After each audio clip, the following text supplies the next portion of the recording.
Yo, what's up guys? It's Noah here, and in today's video we're going to be taking a first look at the Week 2 NFL slate on DraftKings. We're going to go through each position, just kind of give my early thoughts on this slate, and as we do go through each position we will build out a first look lineup, just kind of talk through roster construction early on in the week, give out some early picks that I like, some guys that do stand out to me given potential matchup, given game environment, given the totals for this Week 1 slate. We'll talk about some of the higher total games on this Week 2 slate. But before we do get started with the breakdown, guys, as always, I would appreciate it if you would click that like button down below. If you are new to the channel here, make sure you do click that subscribe button as well, and comment down below. Let me know some of your favorite Week 2 kind of early picks, some guys that you have your eye on for this Week 2 slate, or if you want to let me know down in the comment section how your Week 1 went. Mine did not go that well. I missed on a lot of guys. A lot of guys I had that I was pretty heavy on in my lineups did not do well in Week 1, but it is what it is. We move on to Week 2. We got a new slate to digest and kind of break down. But be sure to comment down below. Let me know some early picks you like for this slate and maybe how your Week 1 went. But let's go ahead and take a look at quarterback, and we will start off at the top. We're not going to talk about every single player. Just going to talk about some of the options that do stand out to me. So Kyler Murray, most expensive quarterback. He's probably going to be the most expensive quarterback just about every week. 8,200 on DraftKings. He was the highest scoring quarterback overall last week. Finished with 34.6 DK points. Gets a matchup this week at home against the Vikings. I mean, Kyler Murray is going to be a top tier quarterback pretty much every single week. Really nothing changes this week. I mean, this Vikings-Cardinals game is one of the higher total games on the slate, I believe, right now. It's got a 51 total, which is the fourth highest on the slate. Only 3 other games have a higher total than 51, so this should be a pretty high-scoring game. I think Kyler's in a great spot. He was my favorite pay-up quarterback last week, and I think that's going to be the case once again this week. I definitely have interest in Kyler Murray at the top. He's really expensive, but there's some cheap options we're going to talk about, especially at wide receiver. There's some cheap wide receivers, once again, I have some interest in.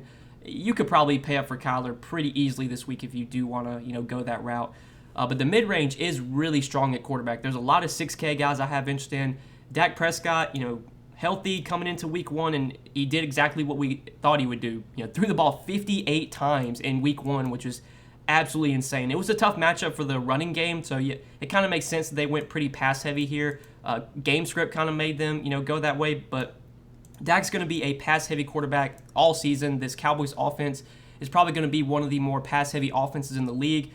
When Dak's healthy, he is an elite quarterback in terms of fantasy and just real life. I mean, he's just super underrated. I think Dak, in my opinion, is one of the top 5 quarterbacks in the league. I mean, he is really good. 58 pass attempts in Week 1. The massive volume was there. Gets another pretty good spot this week against the Chargers. Now, the Chargers do have a solid defense, but this game is for sure going to be one of the games we do want to kind of target this week. It's got a 55.5 total, which is the highest on the slate. I'm going to have a lot of interest in both sides of this Chargers-Cowboys game, and I think Dak Prescott is 6,800 is a very strong mid-range option. Justin Herbert I like a lot as well, and I'm kind of glad that Justin Herbert disappointed in Week 1. Maybe that keeps his ownership down a little bit in Week 2. You kind of see this be the case a lot, early on in the season. Guys, like when guys do bad in Week 1, they're just lower owned than they should be going into Week 2. I'm hoping that's the case with Justin Herbert. We'll kind of have to see as the week goes on what his projections looking like, what ownership's looking like on Herbert. But it's 6,700, great matchup, great game environment at home against the Cowboys. Super high total here. Justin Herbert, I think, might be one of my favorite kind of early quarterbacks to start off the week. Now, obviously, it's, I'm recording this video on Tuesday. Things can definitely change, but at 6,700, I kind of like starting, if I'm playing one lineup this week, I think I might be starting with Herbert. It's too early to tell exactly, but just for the first look, I like building around Herbert. We'll talk about some of his receivers that you can stack him with if you want to, go that route in tournaments. Herbert is 6,700. I have a good amount of interest in. You could obviously go to Dak as well on the other side of that game. Jalen Hurts had a really good Week 1. I still have interest in him at 6,500. His price tag barely moved. Gets a matchup at home against the 49ers. I think Jalen Hurts is, firmly in play. Ryan Tannehill, I liked in tournaments last week. He did not have that good of a game, but gets another good matchup this week. Another good game environment against Seattle. The Seattle-Tennessee game, second highest total on the slate right now at 53.5. So Tannehill, I think, is in a pretty good spot, and his receivers like Julio Jones, A.J. Brown, they both disappointed in Week 1, so maybe we see ownership be a little bit low on those guys. We'll obviously talk about them, when we get to receiver. But in terms of value at quarterback this week, at first glance, there's not too much value that I see at the QB position. You know, Baker Mayfield's in a really good spot at home against Houston, but I'm a bit worried that that Cleveland just kind of runs away with this game. I know Houston looked really good week 1, and they pretty much blew out the Jaguars, but I still don't think this Houston team is going to be very good. I think this is going to be a team that gets beat bad a lot this year. Cleveland could win this game by 3-4 touchdowns, and I would not be surprised, which has me a little bit concerned about Baker Mayfield. You know, the game script for him is not favorable because I think Cleveland will be playing from ahead a lot in this game, and I think Cleveland is when they're playing from ahead, they're just going to run the ball, and that's not great for Baker Mayfield. But at home against Houston, 6K, there's definitely some potential for him if you do want to go that route. But yeah, like, value is tough this week. There was some value I liked last week with like Jameis Winston and Sam Darnold, but you know, Jameis Winston got priced up to 6,100. Sam Darnold, not the best spot for him at 5,200 against the Saints. But if you wanted to go back to Sam Darnold, I mean, I don't hate it for 5,200. But the mid-range is where, in the mid-range at the top, is where quarterback I think is strong this week. There's not too much value that I really like. You know, maybe Teddy Bridgewater against the Jaguars for 5,400. Tyrod Taylor, I guess, against the Browns maybe, 5,500. But I think I'm going to be kind of living in the mid-range at QB this week. Not too much value I see at this position. So let's go ahead and move on to running back now. In the top of the running back position, you got your usual suspects: Christian McCaffrey, Dalvin Cook, Alvin Kamara. I mean, really all these guys did well week 1. Kamara was a little bit disappointing, but, you know, game script, they were winning that game by like, 35 points taken into the fourth quarter. Like, Kamara, he barely played in the fourth quarter because it was pretty much a blowout. He probably could have had a way better game than he did. Derrick Henry was kind of like the one bust of all the elite running backs. He only had 10 DK points in week 1, but, you know, you could definitely go back to Derrick Henry this week. I wouldn't mind that. But at the top, Christian McCaffrey, you know, last week he did exactly what we expect him to do. He got 21 carries, 9 receptions, 30 touches in week 1 for Christian McCaffrey. The massive volume was there once again, as you would expect. He didn't even score a touchdown, and he still scored 27.7 DK points. Like, the fact that McCaffrey just has that much upside is insane. He was 2 yards shy of the 100-yard bonus. Like, if there was easily potential for Christian McCaffrey to get 40 DraftKings points. Like, if he would have scored a touchdown and maybe got a few extra rushing yards, got the 100-yard bonus, he could have finished with close to 40 DK points last week. The fact that he only finished with 27 was actually a little bit disappointing, but the massive volume was there. It's a tough matchup this week. The Saints do have a really good run defense. They're probably going to be one of the tougher teams to run on this season. They did a great job against the Packers. I mean, their defense looked great against the Packers last week. But Christian McCaffrey's matchup proof. He's an elite play every single week. If you can pay up for Christian McCaffrey, I think he's for sure one of the guys you want to build around at the running back position. But getting down to this mid-range, like, or even at the top still, I mean, you got Dalvin Cook, you got Alvin Kamara. Both those guys are in play for me as well. But, you know, most weeks, when it comes to the top-tier running backs, Christian McCaffrey is going to be my number one basically every single week. I don't care how bad the matchup is. He's the guy that I want to build around if I'm paying up for an expensive running back. So, yeah, like, I would prefer McCaffrey over Cook, McCaffrey over Kamara. But I do have some interest in these 7K guys like Nick Chubb. I mean, the price tag's pretty high, $7,800, but this is about as good of a matchup as you could get for Nick Chubb. Big-time home favorites against Houston. Right now, I think Cleveland's favored by how much? Yeah, Cleveland's favored by 12.5 here. They have a 30.25 implied team total, which I think is the second highest on the slate, only behind the Buccaneers. So it's a really good spot for the running game for Cleveland. Again, I think Cleveland's going to be playing from ahead for a large majority of this game. We know they love to run the ball whenever they're playing with the lead. Nick Chubb, obviously one of the better running backs in the league. You know, the only thing that I worry about with Nick Chubb is that he doesn't get the pass game usage that you would like. Last week only got 2 targets. That's my one concern with Nick Chubb, but I think the matchup is so good. Houston's run defense, in my opinion, is going to be terrible once again. I know they did a pretty good job against Jacksonville last week, but that's only 1 week of sample. You know, I'm going to be picking on this Houston team a lot. I do like Nick Chubb at 7,800. I think he's going to go a bit overlooked because he is pretty expensive this week. He's 7,800. I don't know if people are going to want to pay that price tag for Nick Chubb. I don't know if he's going to really project very well at that price point, which should make his ownership low. In tournaments, like, there's definitely potential we get 120 rushing yards and multiple touchdowns from Nick Chubb this week, and I would not be surprised. So I like him at 7,800 at the top tier. Obviously, Christian McCaffrey, I like at the top as well.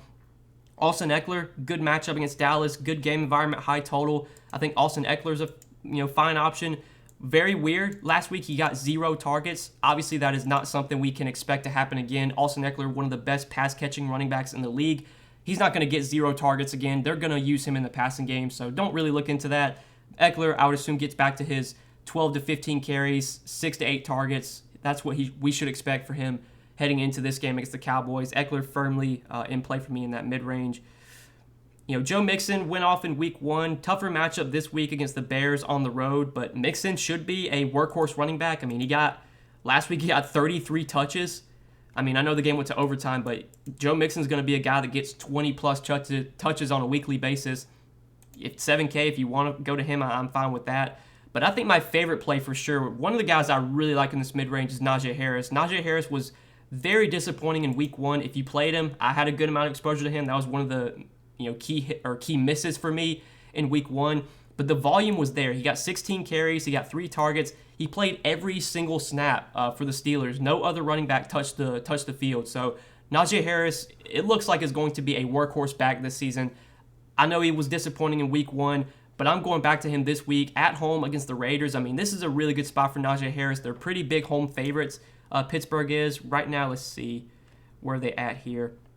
Right now, Pittsburgh's coming in as, 5.5-point home favorites. The total in this game maybe not as high as we would like, but this Raiders run defense I don't think is going to be very good. I mean, they allowed a ton of rushing yards to the Ravens on Monday night. Tyson Williams had a really good game against the Raiders on Monday night. I think Najee Harris, if he's going to be a guy that plays every single snap like he did in week 1, we should expect him to get 20-plus touches on a weekly basis. Much better matchup this week at home.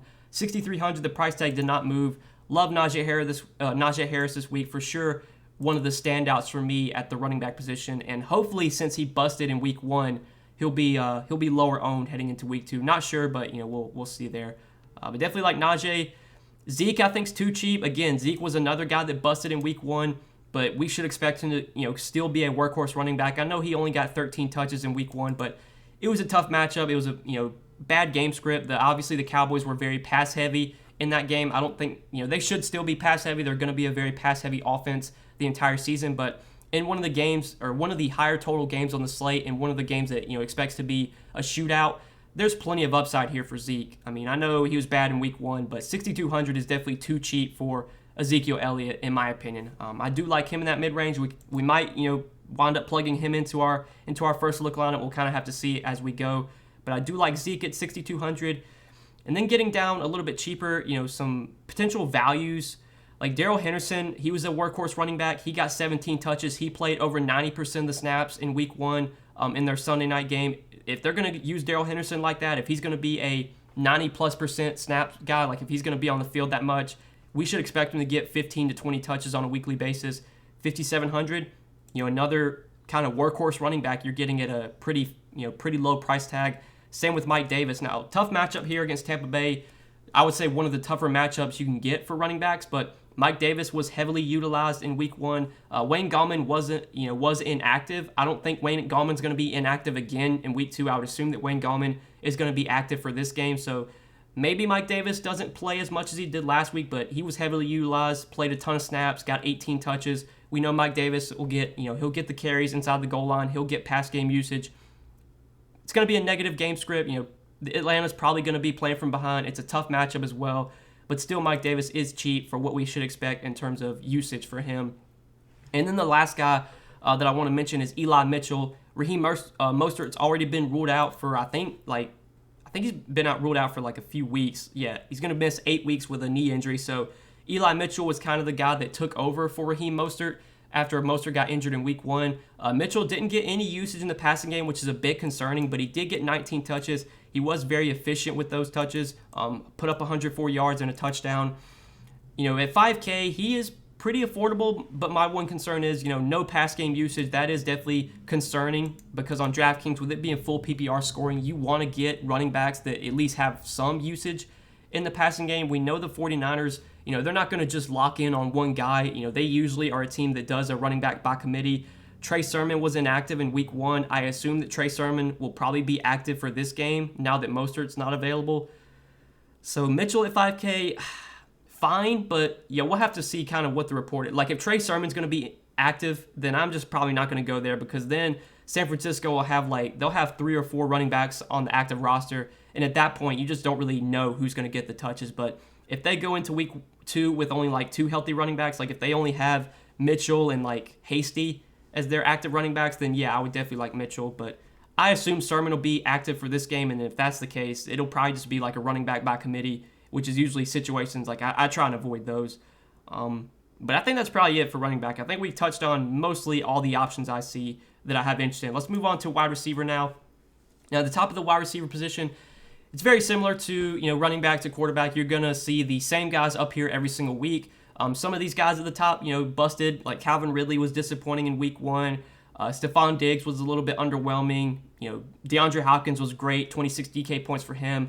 But looking at these top guys 7K and above, we already have Justin Herbert in our lineup. Keenan Allen is 7K, probably is my favorite pay-up option at receiver this week, talking 7K and above. Love this matchup for him against the Cowboys. This Cowboys secondary, I don't think is going to be very good this year. They didn't really do that good of a job stopping Tom Brady and Tampa Bay. I mean, Tampa Bay put up a ton of points against them. Chris Godwin had a huge game. I know Mike Evans was a little bit underwhelming, but Keenan Allen is he's a target monster. We know he's a guy that's going to get double-digit targets basically every single week. He seems to always find a way to get open, no matter who's on him, no matter who's guarding him. Keenan Allen we know the volume's going to be there. If he can score a touchdown, he's got, 30-point upside. Last week, he didn't even get into the end zone. Still scored 22 Draftkings points, 9 catches for 100 yards on 13 targets.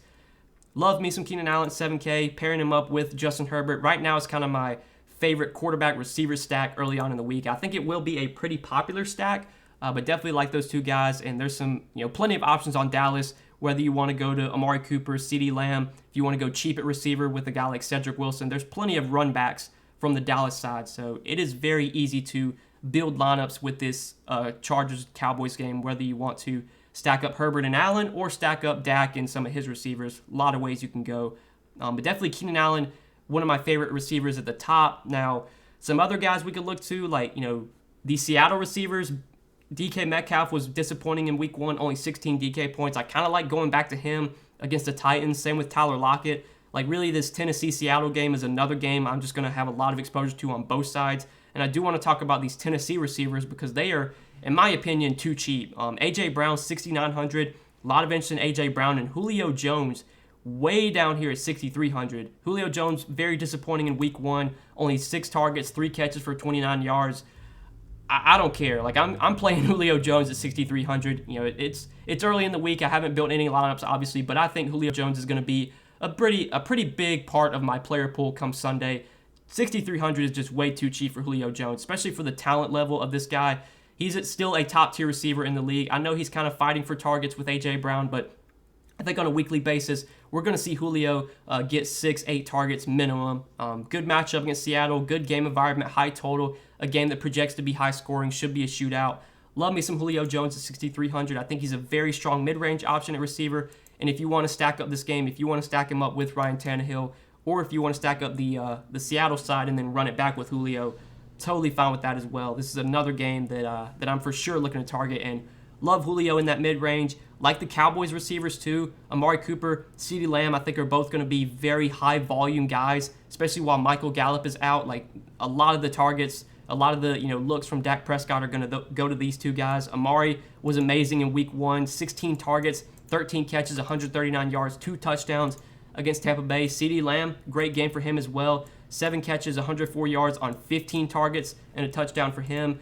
Obviously, Dak threw the ball 58 times, so that means there's going to be a lot of targets for these guys. I don't think Dak throws the ball 58 times again, but he's probably going to throw it 40, 45 times. This Dallas offense is going to be very pass-heavy. We should see a lot of targets for both Amari Cooper and CeeDee Lamb. I think they're both really good options in the 6K range to go along with Julio Jones. But there's still some more guys here, like Allen Robinson against the Bengals, Mike Evans and Chris Godwin against the Falcons. I mean, both those guys I have interest in.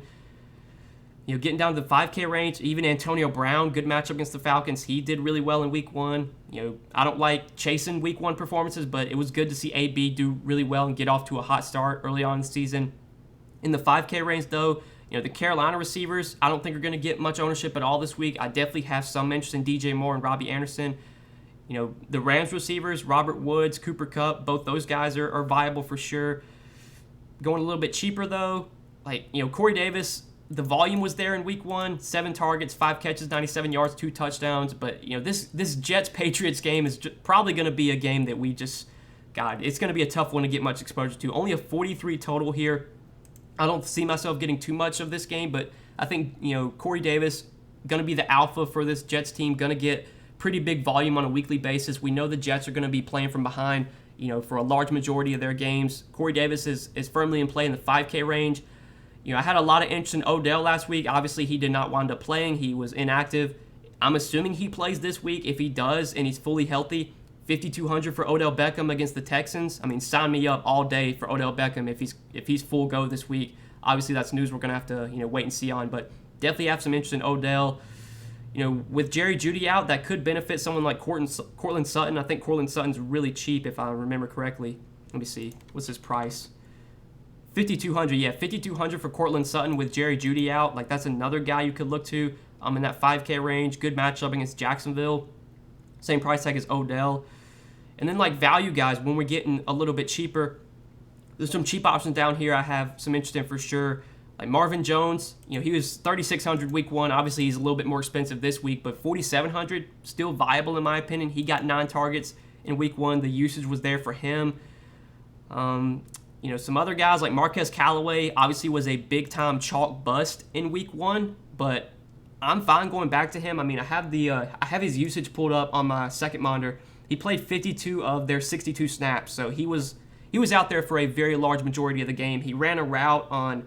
So Jameis Winston only threw the ball 24 times, or he only dropped back 24 times, and Callaway ran a route on 22 of Jameis Winston's 24 dropbacks. So basically, whenever Winston was throwing, Callaway was out there running routes. So, you know, even though he only got 2 targets, I'm fine going back to Marquez Callaway. I think he's going to be way lower owned this week than he was last week. His price tag went up as well, but I still think, you know, the opportunity, the volume should be there on a weekly basis. I like him at 4,200 as a cheaper value receiver. But the punt option I want to mention is Cedrick Wilson. We kind of mentioned him earlier. With Michael Gallup out this week, I think Cedrick Wilson, and pretty much until Michael Gallup comes back, I think Cedrick Wilson is definitely going to step in as their wide receiver 3, as kind of their, you know, slot guy, I guess. You know, I guess they'll still play CeeDee Lamb in the slot, and Cedrick Wilson will just play on the outside. But they've already said that Cedrick Wilson's going to step in for Michael Gallup. You know, only got 3 targets last week, you know, whenever Gallup got injured, but obviously I think Gallup got injured like in the second half. He was out there for at least the first half, so we can't really look too much into last week's performance. Obviously, you know, there's going to be more opportunity for Cedrick Wilson this week at 3,100 in a great game environment, in a high total game, a game that projects to be super high scoring. You couldn't ask for a better spot for Cedrick Wilson, you know, for him to be kind of making his step up, I guess you would say. It's not like it's a tough matchup in a bad game environment. 3,100 in one of the projected to be high-scoring games on the slate. I like Cedrick Wilson a lot as a cheap value receiver. It's going to be really hard for him to kill your lineups at this price point. Like, even if he gets 6 targets, 4 catches, 40 yards, 8 DraftKings points. I mean, obviously 8 DraftKings points is not what you want, but it's not going to kill you at 3,100. And there's definitely plenty of upside. He could go for 6 catches, 60 yards, and a touchdown on 8 targets, scores 18 DraftKings points, and then, you know, you're dancing. So at 3,100, Cedrick Wilson, I think, is a really good punt option at receiver. Definitely, I have interest in him. You know, good offense, pass-heavy offense. Too cheap, in my opinion. He should probably be up there with some of these 4K guys. We're definitely getting a nice price tag on Cedrick Wilson. So I did want to talk about him at the wide receiver position. But quickly, before we do move over to tight end, I want to give a quick shout-out to PrizePicks. Forgot to mention, guys, that PrizePicks is the sponsor of this video. So if you want to check out PrizePicks, link down below in the description, or use promo code NOAH when you do sign up for PrizePicks. They have a ton of options available for their week 1 board. It's more of a player prop based site. You're not necessarily, you know, making lineups like you do on DraftKings. You're basically picking the over or the under on the props that they have listed on their projections. So you can take a look at PrizePicks, see some, you know, props that you like for week 1, and make sure to use promo code NOAH when you do sign up, so that way you will get a 100% match on your first deposit up to $100. So if you deposit, you know, $30, they double that, turn it into $60. If you deposit $50, they double that, turn it into $100. If you deposit $100, they double that, turn it into $200. So check out PrizePicks and make sure to use promo code Noah when you do sign up. Did want to give a shout out to PrizePicks because they are the sponsor of this video. But let's go ahead and talk about tight end real quick before we end the video, before we kind of finish out our lineup. So at tight end, you know, with the lineup that we have right now, we're not going to be able to pay up for the top tier guys, but I do want to mention some of these guys because obviously they're great options. Now, Darren Waller, tough matchup this week against Pittsburgh, but holy crap, 19 targets Monday night against Baltimore. Like, he is going to be a target monster this season. You know, the Raiders are not a very pass-heavy offense, but it seems like whenever Derek Carr drops back to throw, he's looking for Darren Waller. So we can expect Darren Waller to get double-digit targets basically on a weekly basis.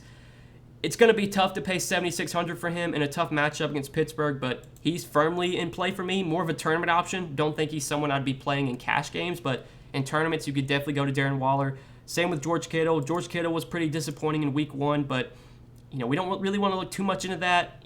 Deebo Samuel had a massive game in week 1. Obviously, with Deebo Samuel doing as good as he did, you know, that took away from a guy like George Kittle. Kittle only got 5 targets, 4 catches, 78 yards. I would expect a better performance for him in week 2 and at 6,400. I think George Kittle is a guy you can look to. Kyle Pitts was disappointing week 1. He was kind of another chalk bust, but the usage was there. I mean, he got 8 targets. I believe he played on a good amount of the snaps as well. Let me see. I had it pulled up. I'm going to go pull it up real quick. So the usage, it was there. I mean, he got 8 targets. He was involved in the offense pretty much. When he was out there, when he was on the field, he was out there running routes. Like, yeah, he played on 71% of the snaps. Of all of Matt Ryan's dropbacks, he ran a route on 90% of their dropbacks. So he tied the team lead, 22.8% target share for Kyle Pitts, which was tied the team. I'm pretty sure Calvin Ridley was the only other guy that had 8 targets, I do believe. Let me see. Where's Ridley at? So Ridley had 8 targets. So both Ridley and Pitts had the most targets on the team in week 1. I know he had a bad game, but 5,200, I'm fine going back to Kyle Pitts. I think the usage is going to be there on a weekly basis. I don't mind him in that 5K range. Gronk went off in week 1. You know, he's probably someone that I'm going to fade this week. I just don't think Gronk is someone that I ever want to play when he's going to be popular. I think Gronk will get a good amount of ownership this week because he did do so well in week 1. But Gronk at this point in his career is like, he's touchdown or bust. He scored 2 touchdowns last week. If he doesn't score those 2 touchdowns, he only finishes with what, like 17 DK points, which is still good, but not like, you know, not as good as 29. I'm fine just fading Gronk pretty much. Just got to hope that he doesn't score multiple touchdowns like he did last week, because at this point, you're not going to get, you know, 100-plus yards from Gronk. He just doesn't do that anymore. He doesn't really run too many deep routes. He's mostly just like a red zone guy, a guy they use near the goal line. At 4,700, I'm fine just kind of looking elsewhere and hoping that Gronk doesn't go out there and put up, you know, 29 DK points again. The value tight end that I'm looking to this week, 4,100, Tyler HIGBEE, like him a lot as a cheap option. He's going to be pretty heavily involved in this Rams offense, it seems. He got 6 targets in their Sunday night game against the Bears, and his usage was also great. I'll pull that up real quick. I had it on my monitor.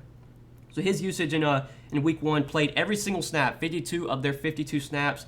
Of Matthew Stafford's 27 dropbacks, he ran a route on 26 of those dropbacks, had a 23% target share.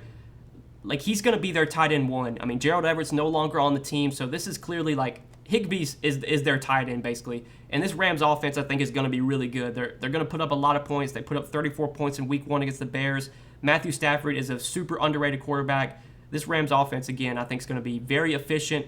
They might not be as pass-heavy as we would like, but Tyler Higbee is going to be on the field for basically every single snap. He's going to run a ton of routes. He's probably going to get 6 to 8 targets at minimum. 4,100 as a value tight end. We kind of need the value anyway with kind of how our lineup's looking. I like Tyler Higbee at 4,100 as a cheaper option, and then, you know, some other cheap options you can maybe go to. You know, if Odell's out again, I kind of like Austin Hooper at 3,800. I think Austin Hooper does benefit a little bit with Odell out. You could play him at 3,800. Zach Ertz, he's being evaluated, so we'll have to keep an eye on this. If Zach Ertz winds up out, Dallas Goedert will be a very popular option, 4,600. If Ertz is out, I would like Dallas Goedert a lot. I think Dallas Goedert's playable anyway, like if Ertz plays, but I would definitely like Goedert a lot more if Ertz does not play this week. But there's not too many like punt options I love. You know, tight end, it's hard to find guys this cheap that have any upside. If I'm going cheap at tight end, I'm probably going to kind of go to like, you know, Tyler Higbee. Austin Hooper, maybe if Odell's out, Kyle Pitts, Goddard if Ertz is out. Like, that's kind of where I'm looking to a tight end. Obviously, you could pay up for Kittle as well, but we got 2 spots left in our first look lineup. We got $43.50 remaining per player. We can plug in a cheap defense and kind of see what that leaves us with. I had my eye on a few guys in the flex spot, but depending on what we play at defense, we'll kind of decide it. So, like, normally I don't look too much into defense. I kind of just play whatever defense fits into my build. So you've got like the Jaguars at home against Denver. Wouldn't mind that. You got the Eagles at home against the 49ers. I mean, I kind of like that for a cheap defense. Even like the Dolphins at home against the Bills. We know Josh Allen will take sacks. He'll turn the ball over some. We'll just go with the Eagles at 2,400, and that does leave us 6,300 left in our flex spot. If we wanted to downgrade a defense, we could maybe get like CeeDee Lamb or maybe like Chris Godwin. Like, if we wanted to go from the Eagles to the Jaguars, that would let us get CeeDee Lamb in our lineup. So we could maybe do that, or we could play like Zeke, who I mentioned. Zeke at 6,200. You're getting a workhorse running back at only 6,200 and one of the highest scoring games of the week. I like Zeke a lot this week. I don't know what his ownership's going to be because he did so bad in week 1, but I still think he's going to be a workhorse back, going to get the goal line work, probably gets 15, 20 touches on a weekly basis. He will get some pass game usage as well. I think we'll plug him into our first look lineup. If you wanted to, I guess you could take out the Eagles defense, go a little bit cheaper, and then maybe get up to like CeeDee Lamb, but I like going with Zeke. We got 3 workhorse running backs. We got a really good quarterback receiver stack with Herbert and Keenan Allen. We got a good receiver in Julio Jones that's underpriced. Cedrick Wilson's kind of our value he's a little bit risky, I would guess, but he's our value play that kind of correlates with our quarterback receiver stack. And then we got Tyler Higbee as our cheap tight end. But I'm liking this first look lineup. It's kind of just a first look. Obviously, I'm not going to be playing this lineup. It's too early on in the week. I don't even build lineups yet. I normally don't actually start building lineups till like Saturday night, Sunday morning.